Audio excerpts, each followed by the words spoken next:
इस फिल्म की शुरुआत होते ही हमें जापान की एक मिथिकल क्वीन के बारे में बताया जाता है और उस रानी के पास जिंदगी और मौत देने की शक्ति थी।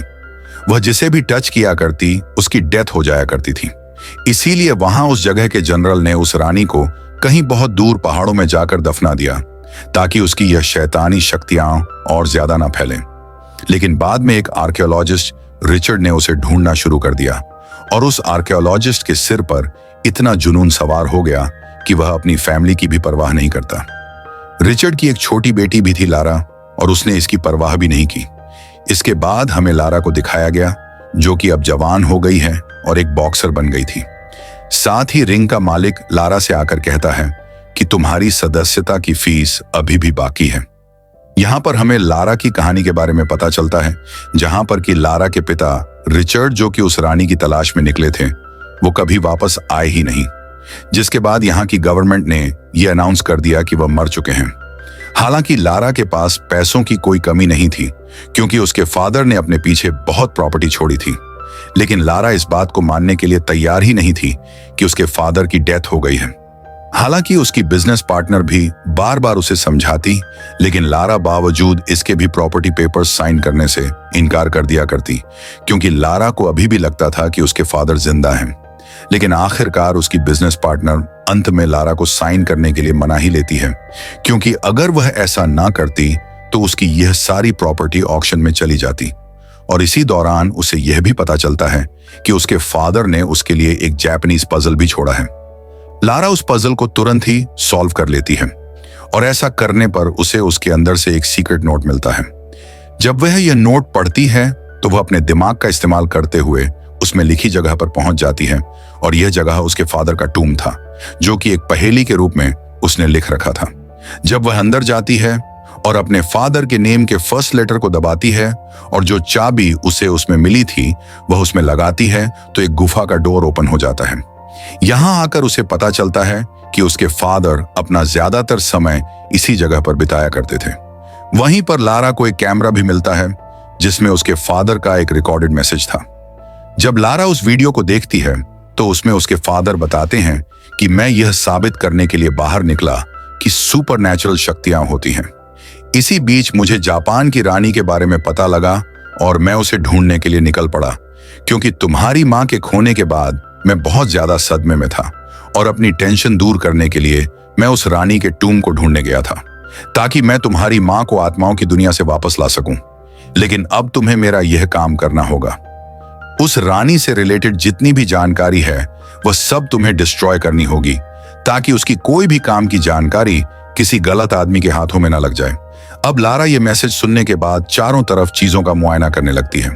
अब लारा जब यहाँ पर रखी सारी चीजें और सारी इंफॉर्मेशन को ध्यान से पढ़ती है तो समझ जाती है कि उसके फादर की किसने हेल्प की थी, जिसके बाद वह अपने फादर की कुछ चीजें गिरवी रखकर पैसे लेती है और हांगकांग के लिए निकल जाती है और यहाँ आकर उस शिप को ढूंढने लगती है जहां पर आखिरी बार उसके फादर को देखा गया था। अब यहाँ पर लारा जब उस शिप को ढूंढ रही होती है तो इतने में ही यहाँ कुछ चोर आकर उसका बैग चुराकर भागने लगते हैं, लेकिन उन चोरों ने आज गलत लड़की से पंगा ले लिया था। लारा उन सभी का पीछा करती है और अपनी बॉक्सिंग स्किल्स का यूज करते हुए सभी को मजा चखा देती है और अब लारा को वह शिप भी मिल जाता है। अब जब लारा शिप के मालिक से बात करती है तो वह बताता है कि मेरे फादर ने ही तुम्हारे फादर की हेल्प की थी, लेकिन जब मेरे फादर भी तुम्हारे फादर की हेल्प करने गए थे तो वह उनके साथ ही वापस कभी नहीं लौटे और मुझे यह भी नहीं पता कि वह जिंदा हैं या नहीं। तब लारा उससे कहती है कि तुम और मैं हम दोनों मिलकर अपने फादर्स को ढूंढ सकते हैं, क्योंकि लारा को अपने फादर की इंफॉर्मेशन की वजह से उस आइलैंड का पता लग गया था। लेकिन लारा यह बिल्कुल नहीं जानती थी कि वह आइलैंड कितना खतरनाक है, इसीलिए शिप का मालिक वहां जाने से मना कर देता है। लेकिन जब लारा उसे कुछ पैसों का लालच देती है और इस शिप के ओनर पर पहले से ही काफी ज्यादा कर्जा था और जब वह पैसे देखता है तो वह तुरंत ही लारा की मदद करने को तैयार हो जाता है। अब सफर के दौरान लारा अपने फादर के सभी पजल्स को सॉल्व करने लगती है, जहां पर उसे पता लगता है कि उस क्वीन हिमिको के पीछे और भी कई सारे इविल ग्रुप्स थे। अब लारा जब वो पजल सॉल्व करते करते शिप में ही सो जाती है तभी वह एक झटके से जाग जाती है, क्योंकि यह उस आइलैंड तक पहुंच चुके थे और यहां पर बहुत ही ज्यादा तेज लहरें उठ रही थीं। जब शिप का मालिक अपने जहाज को कंट्रोल नहीं कर पाता तो वह लारा से कूदने के लिए कहता है। इसलिए लारा जल्दी से अपने फादर के सभी पेपर समेटने लगती है। लेकिन इतने में ही एक जोरदार लहर आती है और लारा को अपने साथ बहा ले जाती है। वो तूफान इतना ज्यादा खतरनाक था कि शिप को भी समंदर में डुबो देता है, लेकिन लारा किसी तरह से बचते हुए समंदर में कूद जाती है। लारा को जब होश आता है तो वह एक ग्रुप के लीडर के सामने होती है, जो लारा को यह बताता है कि रानी के टूम को ढूंढने के चक्कर में मैंने तुम्हारे फादर की जान ले ली। जब लारा के बैग से उसे उसके फादर का जर्नल मिलता है तो वह समझ जाता है कि यह कौन है। इसके बाद वह लारा को भी यहां पर लेबर बना लेते हैं और हिमिको की तलाश करते हुए आगे बढ़ने लगते हैं। यहां पर वह शिप का ओनर भी था, जो मौका देखकर लारा की मदद करता है और उसे यहां से भगा देता है। अब लारा जब यहां से भाग रही होती है तो वह भागते हुए एक तेज बहते झरने में गिर जाती है। लेकिन इससे पहले कि लारा झरने से नीचे गिरती, वहां पर एक कबाड़ प्लेन होता है और वह उसे पकड़ लेती है, जिससे उसकी जान बच जाती है। लेकिन वह प्लेन गल चुका था और उसके वजन से टूटने लगता है। यहां पर लारा अपनी हिम्मत दिखाती है और तेजी से दौड़ लगाकर छलांग लगाती है और प्लेन के मेन पार्ट को पकड़ लेती है। इससे पहले कि लारा सांस ले पाती, वह प्लेन पूरी तरह से टूटकर झरने में गिर जाता है। लेकिन गिरने से पहले लारा को प्लेन में एक पैराशूट मिल जाता है, जिसे लेकर वह जंगल में क्रैश लैंडिंग कर जाती है। अब रात हो चुकी थी और लारा को जंगल में कोई भी नजर नहीं आ रहा था जो उसकी मदद कर सके। लेकिन यहां पर एक आदमी चुपके से उसे देख रहा था और लारा को देखकर डर के मारे भाग गया। जब लारा उसका पीछा करती है तो वह आदमी कोई और नहीं बल्कि उसके फादर रिचर्ड होते हैं, जिनकी मानसिक हालत बिगड़ चुकी थी। लेकिन थोड़ी ही देर में उनकी मेमोरी वापस आ जाती है और अपनी बेटी को देखकर वह बहुत खुश होते हैं। उनकी आंखों से आंसू आ जाते हैं। जब सुबह होती है तो लारा अपने फादर को उस ग्रुप के बारे में बताती है और कहती है कि उन लोगों ने आपकी बुक ले ली है जिसमें सारी इंफॉर्मेशन थी। यह सुनकर लारा के फादर बहुत नाराज हो जाते हैं और कहते हैं कि बेटा, तुमने मेरा मैसेज नहीं सुना। मैंने तुमसे कहा था कि उन सारी चीजों को डिस्ट्रॉय कर दो। अब सारी दुनिया खतरे में है। इसलिए लारा वापस उस बुक को लेने के लिए वहां जाती है और अपने बो एंड एरो से उन लोगों पर हमला कर देती है। अब वह लोग उस केव तक तो पहुंच जाते हैं, लेकिन उसका एंट्रेंस काफी रफ होता है। यहां पर लारा के फादर रिचर्ड भी पहुंच जाते हैं, लेकिन लीडर का एक आदमी रिचर्ड को पकड़ लेता है और उसे मारने की धमकी देकर लारा से पजल सॉल्व करवाता है। मजबूरी में लारा पजल सॉल्व कर देती है और टूम का गेट ओपन हो जाता है।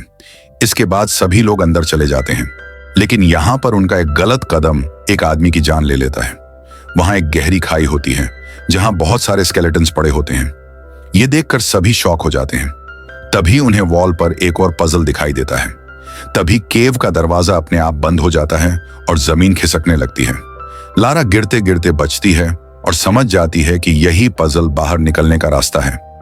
लारा अलग अलग कलर्स ट्राई करती है, लेकिन कोई पैटर्न फिट नहीं होता। तभी उसे समझ आता है कि ग्रीन कलर आजादी का सिंबल है। वह येलो और रेड को मिलाकर ग्रीन बनाती है और दरवाजा खुल जाता है। इसके बाद उन्हें क्वीन हिमिको का टूम दिखाई देता है।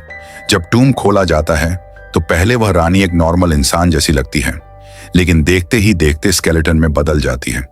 जब लीडर का एक साथी उसे उठाता है तो उसके हाथ में इन्फेक्शन फैल जाता है और उसकी दर्दनाक मौत हो जाती है।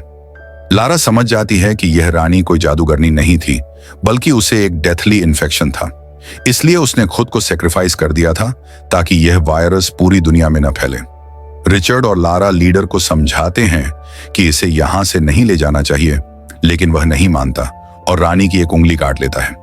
तभी रानी के वॉरियर्स आ जाते हैं और हमला कर देते हैं। एक वॉरियर के टच से रिचर्ड को इन्फेक्शन हो जाता है। रिचर्ड लारा से कहता है कि अब मुझे यहीं रहकर टूम डिस्ट्रॉय करना होगा। लारा रोती है, लेकिन आखिरी बार अपने फादर को गुड बाय कहकर वहां से चली जाती है। टूम ब्लास्ट हो जाता है। लारा आखिरी वक्त पर बाहर निकलती है और शिप का ओनर उसकी जान बचा लेता है। इसी के साथ ये फिल्म खत्म हो जाती है।